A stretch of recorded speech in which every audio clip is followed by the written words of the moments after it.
Hi everyone, this is Stacy, Youth Services at the Goffstown Public Library, and I'm so excited because now that I've moved into Youth Services, I've had the opportunity to do some story times, and so I am coming to you today with two great picture books. These are off of the new shelf in the youth room, and so the first one, Are You Small by Mo Willems. Okay, so we all know that we love books by Mo Willems, and we love The Pigeon and we love Elephant, but this one right here is just so great to me because I'm kind of small. I'm a short person. And so sometimes, I wonder, is there anything smaller than me? And our little purple character in this book also wonders those things. And so he finds out that a hamster is small and baby teeth are small and electrons are small. Such a great book right here. It comes after one of Mo Willems' other books called Are You Big? And so we have the same character in this one. What can I say about the illustrations? They're bright, they're deep.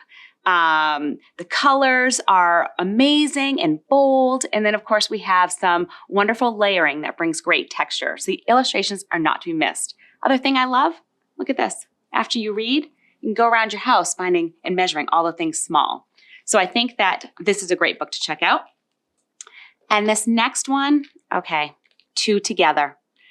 I saw this on the shelf and I started to get teary just a tiny bit because I used to have a dog and a cat that would love to run out together every single day through the woods, checking out everything that's going on. And then when I called them both back, they both came running back.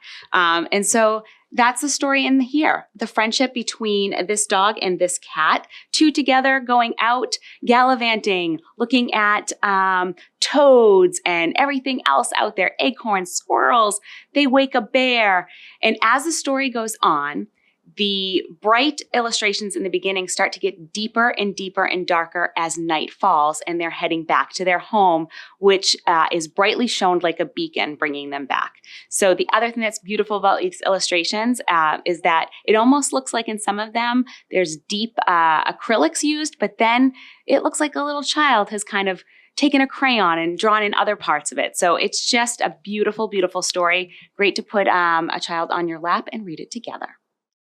Hi everyone, Natalie here.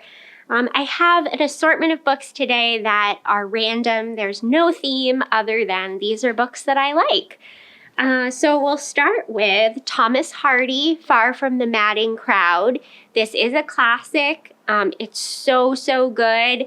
I don't know if even if you don't like classics, you may be into this because there are some movie adaptations that were really good too.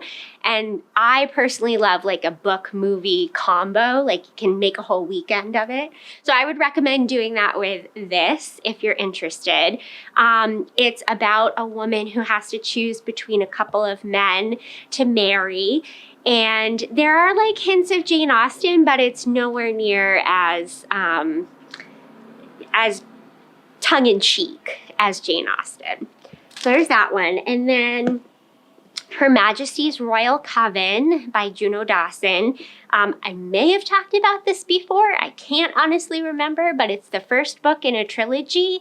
And it's really fun. It's about witches. They're all young women and they have to fight against this other group of witches that are evil.